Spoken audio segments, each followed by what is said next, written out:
የተባበሩት አረብ ኤምሬት ለምስራቅ አፍሪካ ስደተኞች የ8 ሚሊዮን ዶላር እርዳታ ለመስጠት ቃል መግባቷ ተገለጸ። የተባበሩት አረብ ኤምሬት ዓለም አቀፍ የእርዳታ ኤጀንሲ በምስራቅ አፍሪካ ለሚገኙ ስደተኞች ድጋፍ ለመስጠት ከኖርዌይ የስደተኞች ምክር ቤት ጋር የትብብር ስምምነት ተፈራረመ። የስምምነቱ ዓላማ በግጭት ለተጎዱ ሕዝቦች የሚቀርበውን ሰብአዊ እርዳታ ተደራሽነት ማስፋት ሲሆን ይህም በኢትዮጵያ በኡጋንዳና በሌሎች ቀጠናዊ በአገራት በሚገኙ ስደተኞችን ተቀብለው የሚያስተናግዱ ማህበረሰቦችን መርዳት ያጠቃልላል ተብሏል።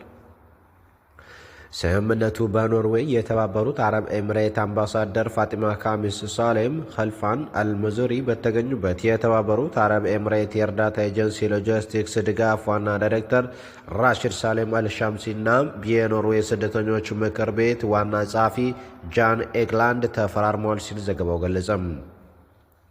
በስምምነቱ መሰረት የተባበሩት አረብ ኤምሬት ምስራቅ አፍሪካ ስደተኞች ተቀብለው በሚያስተናግዱ ሀገራት ውስጥም ለሰብአዊ እርዳታ የሚውል የ8 ሚሊዮን ዶላር ገንዘብ ድጋፍ እንደምታደርግ ገልፍ ቱዴይ ዘግቧል ሲል መረጃው አመለከተም።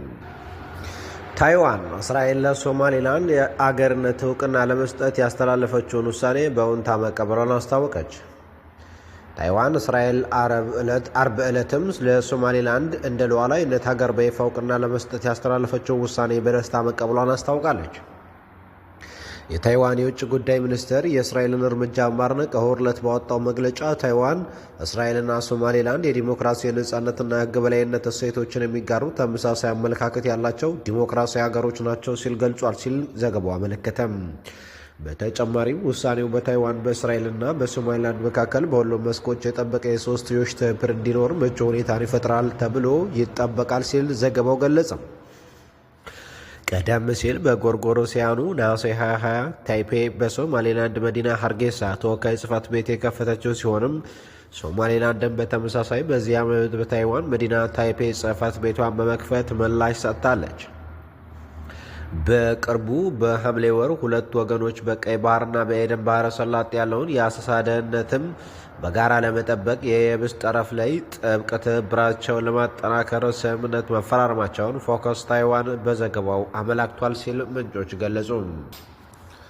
አሜሪካ የሚገኙት የዩክሬን ፕሬዝዳንት ቮሎዲሚር ዜሌንስኪ አሜሪካ ለሀገራቸው ለ15 ዓመታት የሚቆይም የደህንነት ዋስትና ለመስጠት ሀሳብ ማቅረቧን ተናገሩ።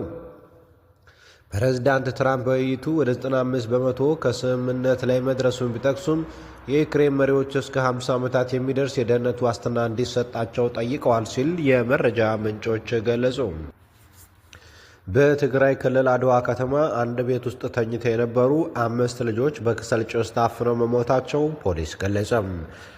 አደጋው የደረሰው በአድዋ ከተማ እንዳ ገብርኤል በሚባል ሰፈር ውስጥም ቅዳሜ ታኅሳስ 18 2018 ዓ.ም ሌሊት ሲሆን ሕፃናት መሞታቸው የታወቀው በማግስቱ እሁድ እንደሆነ የአድዋ ከተማ ፖሊስ አዛዥ ምክትል ኢንስፔክተር መኮንን አሰፋ ለቢቢሲ መናገራቸው ዘገባዎች እየገለጹ ይገኛል።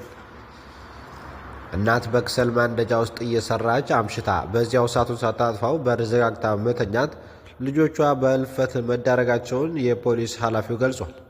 በማግስቱ በቤተሰብና ጎረቤት በር ከፍቶ ሲገባ የእናት ራስን ስትስትም ዕድሜያቸው ከ3 እስከ 14 ዓመት የሆኑት 3 እና 2 ወንድ ልጆች ሞተው ተገኝተዋል።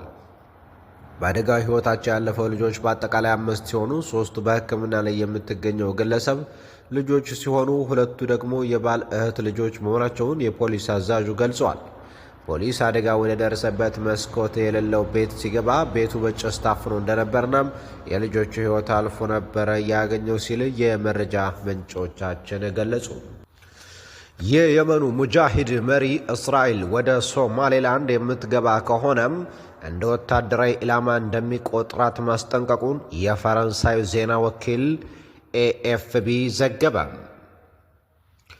ሙጃሂድ ቡድኑ እሁድ ዕለት ባወጣው መግለጫ ለሶማሌላንድ የአገርነት እውቅና የሰጠችው የእስራኤል በሶማሌላንድ ውስጥ የምትገኝ ከሆነ እንደ ተገቢ ወታደራዊ ኢላማ በመቁጠር ጥቃት እንደሚፈጽም አስጠነቀቀም። በሶማሌላንድ የሚኖረን ማንኛውም አይነት የእስራኤል እንቅስቃሴ ለወታደራዊ ኃይሎች ስጋት ስለሚሆን እንደ ወታደራዊ ኢላማ አድርገን እንቆጣጠረዋለን ብሏል። የቡድኑ መሪ አብዱል መሊክ አልሑቲ እሁድ ዕለታም ባወጣው መግለጫም የእስራኤል በሶማሌላንድ መገኘት በሶማሊያና የየመን እንዲሁም የቀጠናው ደህንነት ስጋት መሆኑን ጠቅሶ አስጠንቅቋል። እስራኤል አርብ ዕለትም ለሶማሌላንድ እንደ ሉዓላዊ አገር እውቅና መስጠት ቀዳማዊ አገር ሆናለች። የቡድኑ መሪ በመግለጫው የእስራኤል ውሳኔ ከባድን መመዘዝ የሚያስከትል እንደሆነ አስጠንቅቀዋል። ለሶማሌላንድ የሰጠችው እውቅና በሶማሊያና በዙሪያ ባሉ አፍሪካውያን እንዲሁም የመን፣ ቀይ ባህርና በቀይ ባህር ዙሪያ ባሉ አገራት ላይ ያነጣጠረ ጠባጫሪነት ነው ሲሉ ተደመጠው። ከ3 አስርተ ዓመታት በላይ እውቅና ለማግኘት ስትጥር የነበረችው ሶማሌላንድ በኤደን ባህረ ሰላጤ ወሳኝ ስፍራ ላይ ትገኛለች። የቀጠናዋ ፖለቲካ ተንታኞች ሶማሌላንድ ከእስራኤል ያገኘችውን እውቅና ተከትሎ የመን የሚገኙትን የሁቲ ታጣቂዎች በቀላሉ ማጥቃት የሚያስችላትን ወሳኝ ስፍራ በቀይ ባህር ላይ ያስገኝላታል ሲሉ ተናግረዋል። ሁቲዎቹ ከመስከረም 26 2016 ዓ.ም የሐማስ ድንገተኛ ጥቃት ወዲህ በእስራኤል እንዲሁም በቀይ ባህር የሚንቀሳቀሱ የንግድ መርከቦች ላይም ተደጋጋሚ ጥቃት ሲፈጽሙ ታይተዋል። እስራኤል በበኩሏ በሙጃሂዲን ቡድኖችም ወታደራዊ ይዞታዎችና ከፍተኛ መሪዎች ላይ ድብደባዎችን፣ በአየር ላይ ድብደባዎችን እንደዚሁም ወታደራዊ አመራሮችን ገድላለች ሲል የመረጃ ምንጮቻችን ገለጹ። ተመልካቾቻችን ትኩስና ታማኝ ፈጣን መረጃ ለማግኘትም ይህን የዩቲዩብ ቻናል ላይክና ሼር ሰብስክራይብ ማድረግ እንዳይዘነጉ። ዜና ይቀጥላል። አብራችሁ ይቆዩ። አፍጋኒስታንን የሚያስተዳድረው የጣሊባን መንግስት እስራኤል ለሶማሌላንድ የሰጠችውን እውቅና አወገዘም። የአፍጋኒስታን ውጭ ጉዳይ ሚኒስተር የእስራኤል ውሳኔ እስላማዊ ሀገርን ለመከፋፈል ያለመ ነው ሲል አውግዞታል። ሚኒስተሩ ባወጣው መግለጫ ውሳኔው ዓለም አቀፍ ሕግን የጣሰ ነው ያለ ሲሆንም በቀጠናው መረጋጋትና ሰላም ላይ አሉታዊ ተጽዕኖ ይኖረዋል ሲል አስደመጠ። እስራኤል ባለፈው ሳምንት አርብ ዕለትም ለሶማሊላንድ የሉዓላዊ አገርነት እውቅና ሰጥታለች። የእስራኤል እውቅናን ተከትሎ ሶማሊያ፣ ግብፅ፣ ቱርክ፣ ጅቡቲና የአፍሪካ ህብረት ውሳኔውን ተቃውመውታል። የእስራኤሉ ጠቅላይ ሚኒስትር ቤንጃሚን ኔታንያሁ ከሶማሌላንድ ጋር ያላቸውን ትብብር በግብርና፣ በጤናና በቴክኖሎጂ ዘርፎች እንደሚያሰፉ ተናግረዋል። የሶማሌላንዱ ፕሬዝዳንት አብዱራህማን መሐመድ አብዱልሂ የእስራኤልን እውቅና ታሪካዊ በማለት ውሳኔውን በሁለት ሀገራት መካከል የስትራቴጂካዊ አጋርነት ጅማሮ ይሆናል ብለው አሰቡ። የትግራይ ፖሊስ የውሸት ማስታወቂያ ሰጥቷል። በጽንፈኛ ህወሓት የሚንቀሳቀስ የትግራይ ሰላም ጸጥታ ቢሮ ሰሞኑን በተለያዩ መጠለያ ጣቢያ ላይ የተከሰተውን ረሃብ በማህበራዊ ሚዲያ ላይ ያጋሩና በዚህ ዙሪያ የተለያዩ እንቅስቃሴ ሲያደርጉ የነበሩ አካላት በቁጥጥር ስር እንዲውል ለክልሉ ፖሊስ ትዕዛዝ ሰጥተው ነበር። ፖሊስ እርምጃ ከመውሰዱ በፊት ደብዳቤው መጋለጡን ተከትሎ ተግባሩን በመካድ የውሸት ማስተባበያ ሰጥቷል። ይህ የሚያሳየው ቡድኑ በመጋረጃ ጀርባ ህዝብ እየጨቆነና እያፈነ መሆኑ ታዋቂ ነው ሲል የመረጃ ምንጮች ገለጹ። ከጥፋቱ የማይማረው የህወሓት ቡድን አሁንም ክልሉን የጦርነት አውድማ ለማድረግ የማይፈነቀለውን ድንጋይ እንደሌለ እያስመሰከረ ነው። ያለፉት ጥፋቶቹ ያንሱ፣ አሁን ደግሞ ትግራይ ብሔራዊ ስጋት ተጋርጧል በሚል የጦርነት ቅስቀሳ ሰነድ እያዘጋጀ ስለመሆኑ ከቡድኑ ሾልኮ የወጣ ታማኝ መረጃዎች አረጋግጦልናል። ሰነዱ ሙሉ በሙሉ ለጦርነት ሰነድ ነው።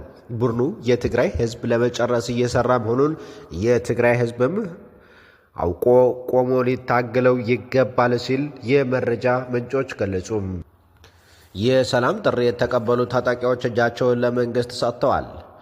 በማዕከላዊ ጎንደር ዞን በጎንደር ዙሪያ ወረዳ በሚገኙ የተለያዩ ቀበሌዎች ሲንቀሳቀሱ የቆዩ ታጣቂዎችም የህዝብና የመንግስት የሰላም ጥሪ መቀበል እጃቸውን ለመንግስት የጸጥታ ጥምር ኃይል ሰጥተዋል።